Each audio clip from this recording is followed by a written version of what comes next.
I intended to do an in-depth review of Phase 3 if and when it hit. Well, it was delivered, but it was not quite what players were expecting based on the expectations set by Phase 1 and Phase 2. Phase 3 launched with no faction-specific missions or narrative and no unique rewards, leaving many players disappointed. Unlike Phases 1 and 2, which had structured mission chains, this phase mainly expands the existing mission pool with 2 new contract types that are shared by all factions. First of the mission types is Eliminate Frontier Fighter Holdouts. This simply involves clearing small ground outposts where frontier fighters have fortified themselves.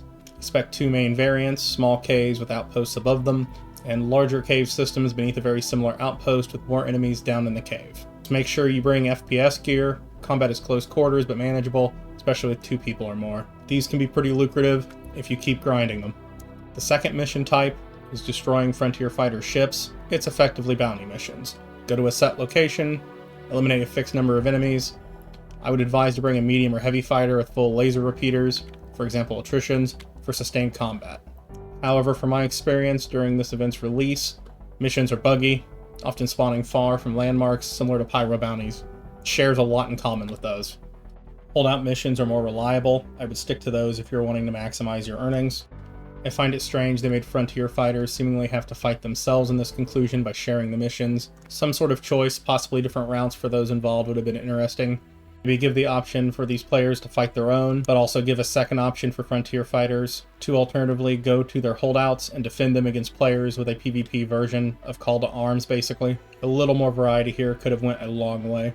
At the launch of Phase 3, many expected special rewards, but the journal entering the Moby-Glass lacked any kind of mission track. This immediately sparked discussion on Spectrum, which went nowhere for some time. The devs did eventually confirm Phase 3 is purely narrative, depicting the frontier fighters retreating from Pyro, essentially. But this leaves Phase 3 in a strange spot. Ultimately, Phase 3 is just 2 high-paying missions, paying 170k AUEC or more, added to the rotating mission pool, seemingly to hold us over until 4.02's release.